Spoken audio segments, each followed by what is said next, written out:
9 tahun pertama, saya masih ingat pada waktu kita nyanyi memuji Tuhan ada ibu-ibu yang nari maju ke depan. Saya cari-cari mana ibunya ya, udah nggak ada katanya, sudah tidak ada. Baik Bapak Ibu, ini terus COVID, 2 tahun COVID baru mulai hari ini. Bapak Ibu yang kekasih dalam nama Tuhan Yesus Kristus, sejak zaman dahulu yang dicari manusia adalah pengennya tenang, pengennya nyaman, pengennya tentram, ya. Manusia berusaha dengan segala cara bagaimana bisa hidup dengan nyaman.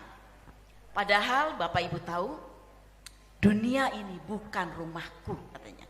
Dunia ini kita hanya sementara, hanya menumpang saja Bapak Ibu ya. Nah, tapi justru yang dikejar orang apa? Bagaimana saya bisa bertahan di dalam dunia ini? Padahal umur kita 70 tahun kata firman Tuhan, ya firman Tuhan berkata umur manusia itu 70 tahun, selebihnya penderitaan. Nah, sebetulnya selama kita hidup di dalam dunia ini sebenarnya persiapkan kita untuk dunia yang akan datang. 70 tahun. Tapi sayang, banyak orang bagaimana mau mempertahankan hidup di dalam dunia ini. Paling parahnya lagi, bagaimana dengan segala cara, pokoknya saya berjuang supaya nyaman di dunia ini. Bapak Ibu sebetulnya ya, apalagi akhir zaman. Akhir zaman ini dunia bertambah rusak, bertambah susah. Gempa yang kemarin itu, saya itu dengan anak berdua tuh di tempat tidur lagi diskusi. Tahu-tahu geser tempat tidurnya. Bayangkan di Jakarta, gempanya di mana, geser tempat tidurnya di mana. Bayangin aja. Nah, anak saya bilang, "Mah, gempa, ayo lari mah." Ya beda lah, kan udah dibilang oma-oma. Larinya dengan anak muda ya beda. Dia sudah di bawah, saya masih di tangga, kan begitu. Cepet lari dia bilang.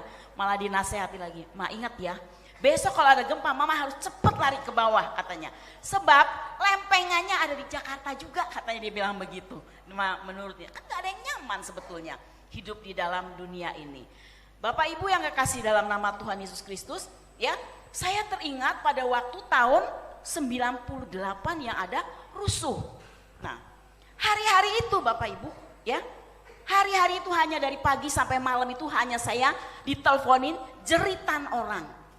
"Bu, tolong." Maklum, jemaat kan minta tolongnya sama pendeta, kan gitu. Kan rusuh, di mana-mana itu dibakarin, pom bensin segala macam itu, terus dijarah. Hanya saat di pagi sampai malam mendengar jeritan orang yang minta tolong. Sementara saya juga perlu ditolong, bayangin. Nah akhirnya apa Bapak Ibu ya, "Bu, sudah sampai tempat saya, sudah dibongkar toko saya," dia bilang begitu. Bapak Ibu yang kekasih dalam nama Tuhan Yesus Kristus, pada waktu itu uang pun tidak bisa menolong kita. Kita punya apa? Tidak ada yang bisa menolong kita hari-hari itu. Saya hanya Bapak itu suruh orang coba dicek mereka itu ada masa yang akan datang. Karena kan kita sekolah Alkitab, 300 anak di dalam. Nah, jadi ada kita taruh orang pakai motor, lihat masa. Waktu teriakan mereka itu berkata begini, "Mereka datang Bu, mereka datang, kita siap-siap." Nah, siap-siapnya mau apa Bapak Ibu? Saya mau lari kemana? Pintu gerbangnya satu, ya. Mau lari kemana? Anak saya waktu itu masih umur sekitar, kalau nggak salah 3 tahun waktu itu. Masih gendong, sementara saya gendong ke kanan ke kiri, dia gelisah, saya gelisah, dia pasti gelisah. Nah, jemaat gelisah, semua berteriak, "Bu tolong, Bu tolong." Tidak ada pun satu yang kita bisa tolong hari-hari itu. Nah, betapa dunia kita hari ini seperti ini. Ya, Bapak Ibu, itu baru situasi. Belum alam, ya alam aja, angin aja. Kita tidak bisa berbuat apa-apa, angin hadir aja. Waktu saya punya rumah pertama, itu berapa tahun yang lalu, Bapak Ibu ya. Nah, jadi heran ya, kalau saya tuh punya rumah tuh belakangan sebetulnya. Jadi kalau viral, "Wah Pak Eras rumahnya mewah," sungguh bohong, hoax gitu namanya ya. Itu tidak benar. Nah, pada waktu itu seneng dong, namanya baru punya rumah, norak tata rumahnya. Itu berapa tahun yang lalu, baru kira-kira ada sekitar 9 tahun atau 10 tahun yang lalu. Nah, masuk di dalam rumah. Tiba-tiba minggu pertama itu minggu kedua puting beliung adanya di atas rumah saya. Muter-muter, bayangkan itu angin. Nah, secara tidak sengaja ada seng terbang, nabrak kaca jendela, bolong kacanya, anginnya muter di dalam, masuk di dalam. Sudah masuk di dalam, nabrak gipsum, karena kan nggak pakai tembok, pembatasnya pakai gipsum. Nah, rubuh, anak lari dari bawah, saya di kamar mandi, kebetulan lagi di kamar mandi, ini suaranya dengungan angin itu begitu Bapak Ibu ya, nggak berani saya keluar.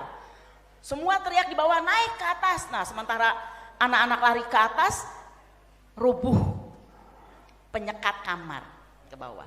Singkat cerita Bapak Ibu ya, karena angin bisa di dalam muternya. Saya baru tahu juga bahayanya angin seperti gitu. Masuk ke dalam rumah, dia muter di dalam rumah. Nah, Bapak Ibu tahu apa yang terjadi? Seng nabrak kaca jendela saya pecah, anginnya masuk. Nah, di rumah itu ada atap saya, atap baru beli, jemuran yang bagus, pikirnya pakainya lama, justru terbang, nggak tahu lari kemana.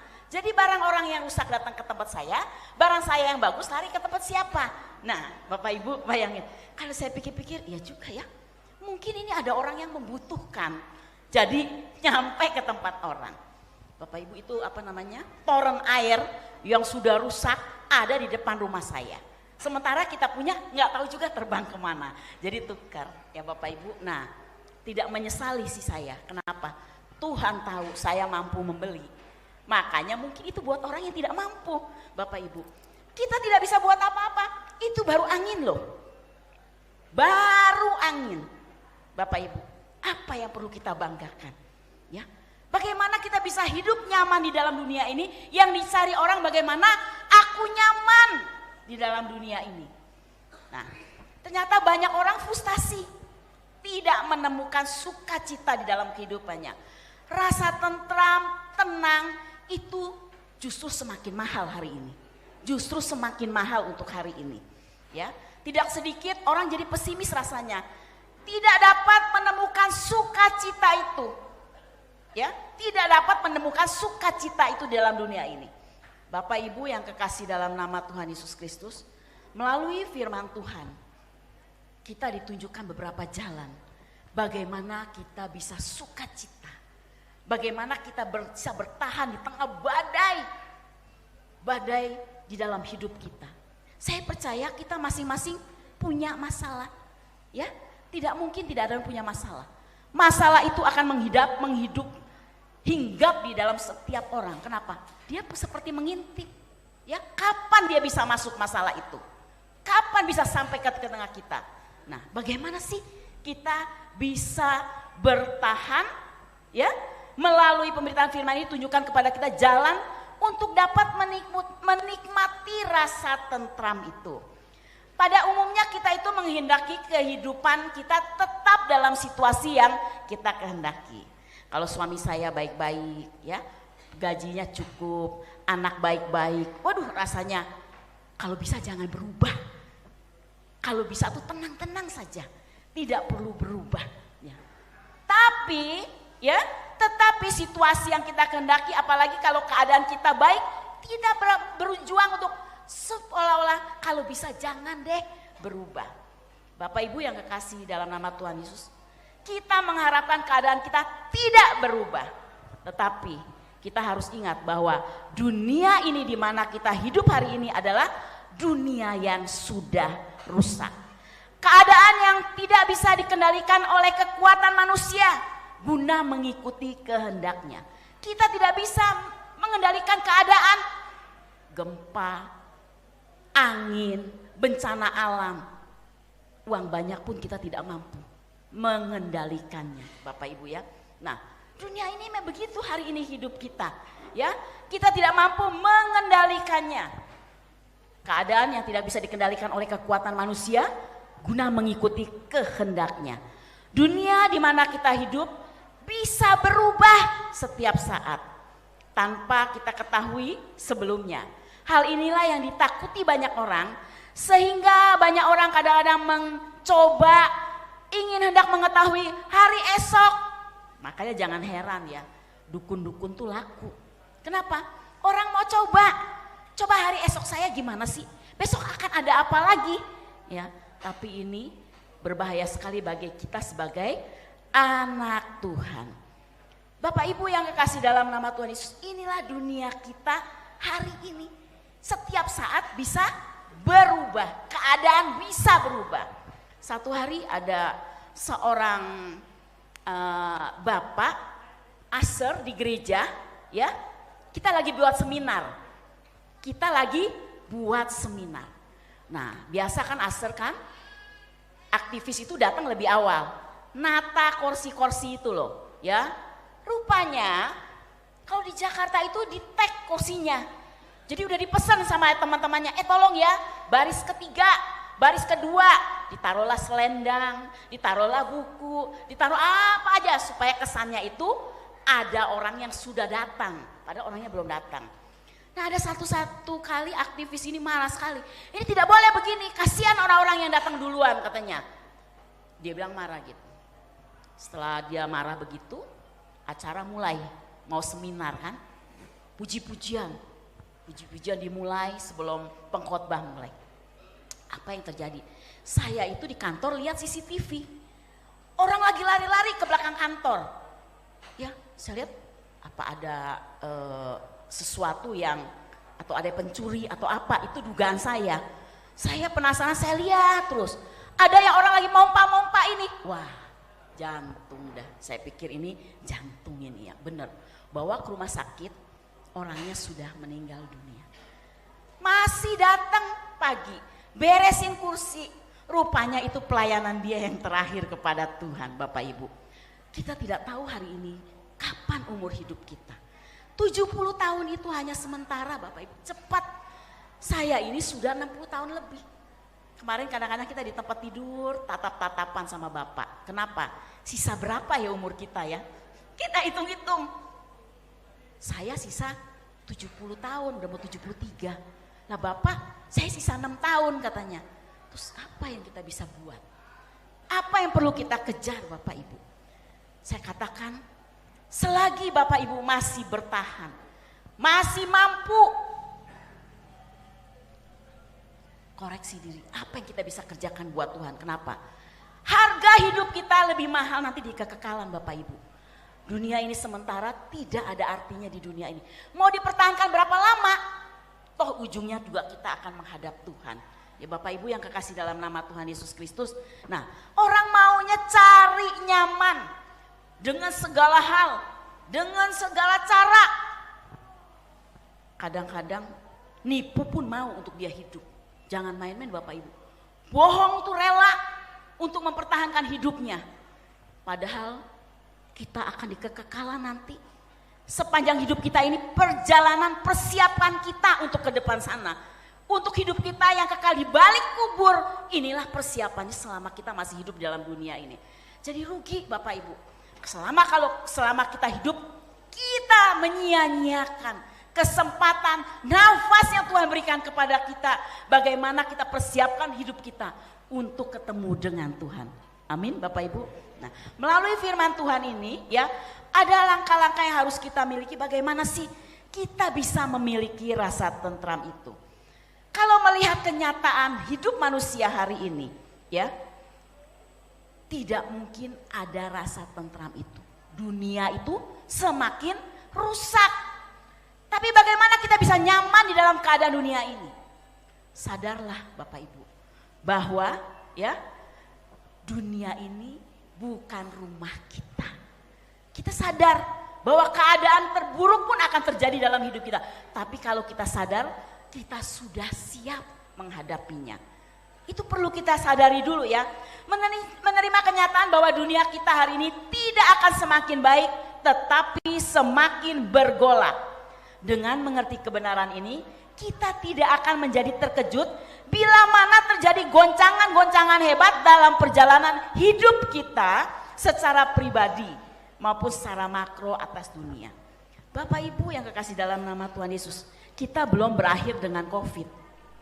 Kita hari ini belum berakhir dengan COVID. COVID pertama udah lewat, ada lagi COVID berlanjut, sampai hari ini pun masih ada COVID. Saya bilang Pak Tim maaf, anak saya Fani tidak bisa hadir nyanyi. Kenapa? Kena COVID.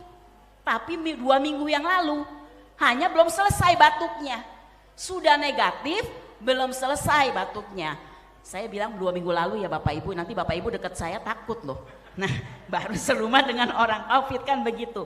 Nah bayangin COVID, siapa yang bisa menolong Pak? Punya duit pun tidak mampu.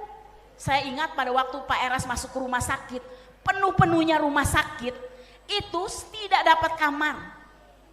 Sekalinya dapat kamar itu, satu kamar itu kamar kelas 1 Pak, itu harus 2-3 orang. Karena dia datangnya terakhir, jadi mepet. Jadi satu kamar itu bagi berapa orang, dia paling pojok sendirian. Gak ada meja, jadi kalau makan kakinya digantung, ya nggak bisa. Punya duit pun bisa bayar VIP dong? Tidak bisa. COVID pun punya duit pun tidak bisa menolong. Akhirnya kalau makan kakinya digantung, duduk kakinya digantung, gak ada kursi. Mau gak mau kakinya digantung terus. Akhirnya kakinya jadi bengkak di rumah sakit. Nah, pasien begitu banyak, susternya terbatas. Jadi kalau mau makan dia, karena katanya kalau COVID itu gulanya bisa tinggi. Jadi gulanya naik. Makanya kalau mau makan panggil suster dulu. Suster datangnya setengah jam Pak, makanan itu udah mengalir di situ, sudah ngiler-ngiler katanya. Tidak bisa dimakan. Kenapa? Nunggu suster. Setengah jam susternya baru datang. Punya uang, bisa dong makan di restoran enak? Bisa. Punya duit? Punya. Uang pun tidak bisa menolong kita. Itulah zaman kita hari ini. Keadaan itu bisa berubah setiap saat. Ke depan kita tidak tahu apa yang terjadi. Ya, 1 jam kemudian kita tidak tahu apa yang terjadi dalam hidup kita. Inilah dunia kita hidup hari ini. Oleh sebab itu, kita harus menerima bahwa keadaan dunia ini sangat labil. Artinya, segala sesuatu bisa terjadi dalam kehidupan secara tidak terduga. Makanya kita berpikir dulu Bapak Ibu. Siap menghadapi segala sesuatu. Kenapa? Karena dunia bukan rumahku. Amin. Nah, dunia bukan tempat kita. Oleh sebab itu kalau kita berpikir, kita persiapkan hidup kita di langit baru dan bumi yang baru. Paulus tahu bahwa jemaat memiliki pergumulan yang berat dalam hidupnya. Dia tidak menyangkal hidup ini merupakan pergumulan yang berat. Banyak tekanan yang menindis hidup kita, mencoba merampas sukacita kita. Di dalam Tuhan ada perintah, bersukacitalah kamu. Itu adalah perintah. Dorongan, tentu ada kebenaran di balik ini. Kebenaran itu adalah bahwa Tuhan menghendaki kita bersukacita. Walaupun dunia bergolak bagaimanapun. Bagaimana kita bisa bersukacita? Ya. Ada ciri surat Filipi adalah bersukacitalah. Ini adalah kehidupan orang percaya. Ciri itu ada dalam kehidupan Paulus. Rasul Paulus pada waktu berkata bersukacitalah, sementara dia ada di dalam penjara. Nah, dia mengajarkan, dalam hal ini Paulus memberi peragaan. Bagaimana peragaan konkret, bagaimana kehidupan anak Tuhan yang benar. Ingat Bapak Ibu, anak Tuhan yang benar. Hanya anak Tuhan yang benar yang bisa mampu menikmati sukacita itu. Kalau kita tidak benar, ya tidak akan muncul sukacitanya itu. Apalagi sungut-sungut terus, udah tambah marah terus ya. Kesulitan demi kesulitan datang, tidak keluar sukacitanya itu. Makanya Paulus berkata, memperagakan bagaimana kehidupan anak Tuhan yang benar, yang mampu berkata bersukacitalah di dalam dirinya. Perlu diketahui bahwa Paulus dipenjarakan itu berkali-kali, bukan 1 kali. Masih bisa berkata bersukacitalah. Bapak Ibu yang kekasih dalam nama Tuhan Yesus Kristus, kita siap menghadapi kemungkinan-kemungkinan. Loh kok bisa? Karena ini dunia bukan rumah kita. Kita harus mempercayai bahwa kalau Tuhan mengizinkan masalah dalam hidup kita, itu tidak melampaui kekuatan kita. 1 Korintus 10 ayat 13, ya. 1 Korintus 10 ayat yang ke-13. Pencobaan-pencobaan yang kamu alami ialah pencobaan biasa yang tidak melebihi kekuatan manusia. Sebab Allah setia dan karena itu Ia tidak akan membiarkan kamu dicobai melampaui kekuatanmu. Pada waktu kamu dicobai, Ia akan memberikan jalan keluar sehingga kamu dapat menanggungnya. Masalah badai yang kita hadapi, Bapak Ibu, tidak melampaui kekuatan kita. Jadi kita tidak perlu bersungguh-sungguh, Tuhan tahu loh. Kita punya anak aja kita tahu loh. Bagaimana kita tidak memberatkan anak kita. Apalagi Bapak kita di surga, Dia tahu, oh ini mampu buat kamu. Masalah ini cukup buat kamu. Kamu pasti sanggup menanggungnya. Satu hari saya itu karya wisata dengan biasa oma-oma. Di sini katanya oma-oma terus di sini. Dari tadi WL-nya bilang oma-oma. Saya tidak tahu apa di sini memang banyak oma-oma gitu ya. Ya, saya lihat Pak David belum opa belum ya. Nah, Bapak Ibu, nah saya karya wisata waktu itu anak saya umur 5 tahun sekolah TK. Ketemu dengan seorang oma. Saya bilang, "Oma, bawa cucu?" "Iya," kata, "bawa cucu ke daerah Taman Safari." Karena anaknya lari-lari sama bu gurunya, jadi oma ini duduk sama saya nunggu anak-anak itu dibawa kembali sama bu gurunya. Saya bilang, "Oma, mamanya kemana?" "Mamanya kemana?" "Oh, di Singapura." "Mamanya di Singapura." "Loh, kok bisa Oma? Mamanya di Singapura, Oma yang jagain anaknya?" "Iya." "Kok bisa ya Oma ya begitu ya?" Dasar Oma. Nah, Oma ini kan senang cerita ya. Jadi di sini kayak banyak oma-oma ini, oma yang suka cerita. Jadi kalau oma yang senang cerita dengerin aja ya. Bapak Ibu ya jangan oma nih cerewet ya, nggak usah. Dengerin aja karena itu memang begitu nalurinya. Dia tuh pengen cerita, kan begitu. Saya ini 27 tahun hidup dalam pasungan. Saya mikir, kok 27 tahun hidup dalam pasungan? Apa zaman dulu kan pasungan tuh diikat kan, begitu.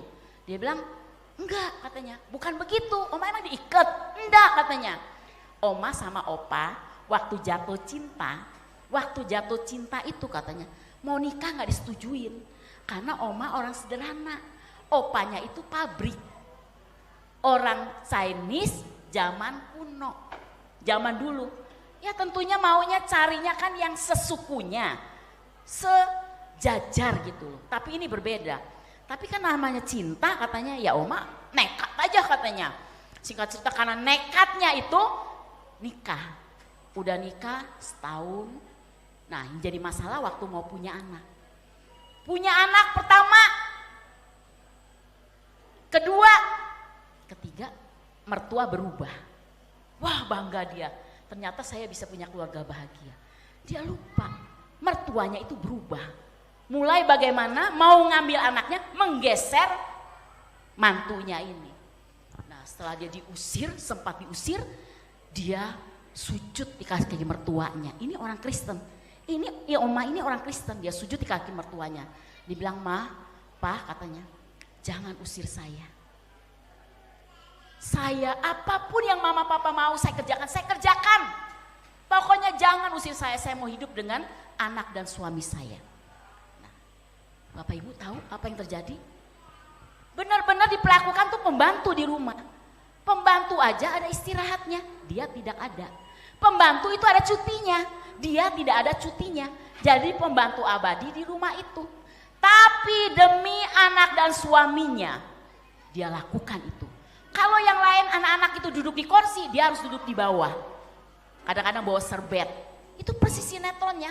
Dia bilang, tahu nggak Oma 27 tahun. Bapak Ibu yang kekasih dalam nama Tuhan Yesus Kristus, tiap malam dia berdoa, dia menangis sama Tuhan. Tuhan sampai kapan? Tuhan sampai kapan? Bapak Ibu tahu, dia lakukan itu selama 27 tahun. Pada waktu mertuanya satu-satu meninggal, mertuanya berkata, "Ternyata kamu mantu yang paling baik. Ternyata kamu mantu." Bayangin 27 tahun loh. Bapak Ibu, kita kalau ngelihatnya ngeri. 27 tahun, Sekarang mantu, jangankan ditindas 27 tahun, 1 tahun aja tuh udah muncul di Facebook, ya. Marahnya nggak berani, lawan mertuanya itu nggak berani loh, namanya numpang sama mertua, ya. Kalau mamanya dia ngomelin dia diem aja. Jarinya yang ngomong sekarang, ya, ditulis di Facebooknya, dasar tua-tua nggak tahu diri. Nah, ya di sini kalau ada mantu-mantu hati-hati ya, Bapak Ibu ya. Nah, mantu-mantu ini jarinya tidak bisa balas pakai jarinya. Tahu nggak, Tuhan itu punya CCTV besar sekali. Dia lihat ke dalam hatimu. Nah, Bapak Ibu, ibu ini 27 tahun mengakhirinya dengan baik. Anak-anaknya cinta dia hari ini. Kenapa? Karena lihat anak-anaknya itu lihat pengorbanan dia. Dan dia bisa memenangkan mertuanya satu-satu. Bapak Ibu yang kekasih. Nah, kalau lihat dia kok ngeri banget hidupnya begitu. Tuhan tahu dia mampu.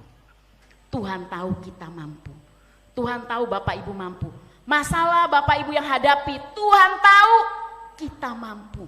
Jadi katakan kepada Tuhan, Tuhan aku tahu Tuhan memberikan sesuatu yang pas buat diriku. Ya, yang pas buat diriku. Nah, Bapak Ibu yang kekasih dalam nama Tuhan Yesus Kristus, jadi Tuhan mengizinkan setiap masalah persoalan besar tidak melampaui kekuatan kita. Kalau Bapak Ibu hari ini bawa masalah datang ke tempat ini, meninggalkan masalah di rumah, katakan kepada jiwamu, Tuhan tahu aku mampu. Dari mana kita tahu kita mampu? Karena Tuhan beserta kita. Jangan salah, Tuhan beserta kita, apa yang tidak dapat kita buat. Apa yang Tuhan nggak berperkara dengan hidup kita, Tuhan tahu tidak melampaui kekuatan kita. Masalah seringkali badai datang dalam hidup kita, sebetulnya itu jadi satu alat bagaimana Tuhan itu mendorong kita untuk lebih dekat lagi kepada Tuhan.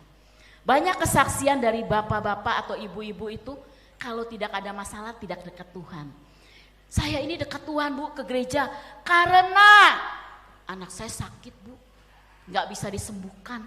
Saya berdoa sama Tuhan, orang bilang katanya berdoa cari Tuhan, saya cari Tuhan sembuh. Makanya sekarang cari Tuhan terus. Coba kalau anaknya gak sembuh, apakah cari Tuhan? Nah Bapak Ibu, masalah yang kita hadapi itu, badai-badai yang kita hadapi itu sebetulnya mendorong kita untuk mencari Tuhan. Sebetulnya alat, jadi alat. Makanya kalau kita masalah muncul dalam hidup kita, kan berdoanya rajin. Gak usah suruh doa pagi tuh, udah langsung mau berdoa. Karena ada masalah, ya. Justru masalah itu yang datang dalam hidup kita justru jadi alat bagaimana kita bisa lebih dekat kepada Tuhan. Bapak Ibu yang kekasih dalam nama Tuhan Yesus Kristus, masalah yang kita hadapi, Bapak Ibu ya, sebetulnya mendorong kita untuk lebih dekat kepada Tuhan. Bapak Ibu yang kekasih dalam nama Tuhan Yesus Kristus, hari ini masalah apa yang kita bawa kepada Tuhan? Apa yang sedang kita geluti? Apa yang terjadi dalam hidup kita? Percayalah, tidak melebihi kekuatanmu dan mendorong kita untuk lebih dekat kepada Tuhan. Amin. Kita tepuk tangan buat Tuhan Yesus. Bapak Ibu, Tuhan tuh tahu kita ini pas buat kita. Masalah itu pas sekali buat kita. Dan setiap masalah yang terjadi dalam hidup kita itu pasti ada ujungnya. Waktu saya khotbah di Banyuwangi, jangan cepet-cepet kasih titik, komain dulu. Jangan masalah baru datang aja, Tuhan saya ini udah susah. Tuhan kenapa? Tuhan kejam. Padahal masih koma, kata Tuhan belum